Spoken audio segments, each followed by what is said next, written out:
Hi guys, welcome to Uruttu Ulunthu channel. இன்றைக்கி நம்மளுடைய சேனலில் வீட்டில் காய்கறியே இல்லை, ஆனால் ஒரு குழம்பு வைக்கணும்னா இதை வைக்கலாம். அதுவும் இந்த குழம்பு ஒரு 3-4 நாள் வரைக்கும் வச்சு சாப்பிட்லாம். ஒரு கடாய் எடுத்துக்கோங்க, கொஞ்சோண்டு எண்ணெய் ஆட் பண்ணிவிட்டு கொஞ்சோண்டு வெந்தயம், ஒரு அரை டேபிள் ஸ்பூன் அளவுக்கு கடுகு, ஒரு கொத்து கருவேப்பிலை. இந்த எண்ணெயை பற்றி பயந்துட வேண்டாம். அப்போ தான் நான் ஃப்ரெஷ்ஷாக ஒரு வெண்டைக்காவை பொரித்தேன். அந்த எண்ணெயை வேஸ்ட் பண்ணாமல் இந்த குழம்புக்கு ஆட் பண்ணிட்டேன். இந்த எண்ணெயில் கொஞ்சம் ஃப்ளேவரும் ஆட் ஆகிருக்கனால இன்னும் ஃப்ளேவர் நல்லாயிருக்கும்.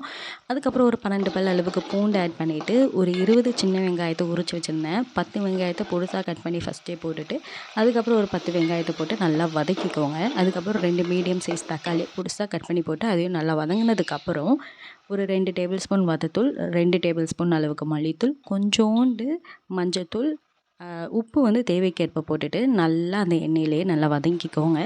எண்ணெயில் இது வதங்க இந்த குழம்புக்கு ஒரு மணமும் சுவையும் எக்ஸ்ட்ரா கிடைக்கும். இதை நல்லா வதங்கினதுக்கப்புறம் ஒரு சின்ன எலுமிச்சைப்பழம் சைஸ் அளவுக்கு நான் புளியை ஊற வச்சுருந்தேன். அந்த புளியை நல்லா கரைச்சி இது கூட ஆட் பண்ணிக்கிடணும். புளியை ஆட் பண்ணதுக்கப்புறம் அந்த புளியோட ராஸ்மெல் நம்மளுக்கு போகணும்ல, அதுக்காக கொஞ்சோண்டு எக்ஸ்ட்ரா கொஞ்சம் தண்ணி ஆட் பண்ணிவிட்டு இந்த குழம்ப கொதிக்கிறதுக்கு விட்டுற வேண்டியதான். இந்த குழம்ப அந்த தண்ணியெல்லாம் ஊற்றுனதுக்கப்புறம் கொஞ்சம் டேஸ்ட் பண்ணி பாருங்கள். உப்பு, காரம், உரைப்பு எல்லாம் கரெக்டாக இருக்கா அப்படிங்கிறத பார்த்துட்டு அதுக்கப்புறம் நம்ம மூடி வச்சு மூடிடணும். இப்போ நான் டேஸ்ட் பண்ணி பார்த்தேன். இதில் லைட்டாக உப்பு குறைஞ்ச மாதிரி இருந்தது. அதனால் கொஞ்சம் உப்பு ஆட் பண்ணிவிட்டு, இந்த வெல்லம் ரொம்ப முக்கியம். ஒரு துண்டு வெல்லத்தை ஆட் பண்ணிவிட்டு குழம்ப ஒரு 2 கிண்டி விட்டுட்டு மூடி வச்சிடணும். மூடி வச்சு ஒரு மீடியம் ஃப்ளேமில் ஒரு 10லேருந்து ஒரு 6 நிமிஷம் வரைக்கும் நல்லா ஒரு மீடியம் ஃப்ளேமில் மூடி வச்சுக்கோங்க. அப்பப்போ எடுத்து விட்டு கிண்டி விட்டுக்கோங்க, ஏன்னா அடி பிடிச்சிடக்கூடாது.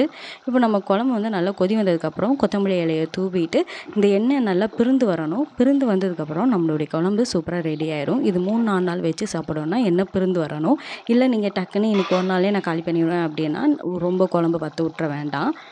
எங்கள் வீட்டில் குழம்பு ரொம்ப கம்மியாக தான் ஊற்றி சாப்பிடுவோம். அதனால் நல்ல குழம்ப நான் வற்ற விட்டுட்டேன். இப்போ இந்த குழம்போட மணமும் சரி, சுவையும் சரி வேறு மாதிரி இருக்கும். நீங்களும் ட்ரை பண்ணி பாருங்கள். வயலில் சுவை நாட்டியமாடும். ட்ரை பண்ணிவிட்டு இந்த குழம்பு எப்படி இருந்ததுங்கிறத ப்ளீஸ் தயவு செய்து கமெண்ட் பண்ணுங்கள். அப்போ தான் எனக்கும் கொஞ்சம் என்கரேஜ்மெண்ட்டாக இருக்கும். வேறு ஏதாவது ரெசிபீஸ் வேணும், இதே மாதிரி வச்சு சாப்பிடணுங்கிற மாதிரி ஒரு ரெசிபீஸ்லாம் வேணும்னு நீங்கள் ஆசைப்பட்டீங்கன்னா அதையும் கீழே கமெண்ட் பண்ணுங்கள். அடுத்த ஒரு வீடியோவில் நம்ம அதை போஸ்ட் பண்ணிடலாம். தேங்க்யூ.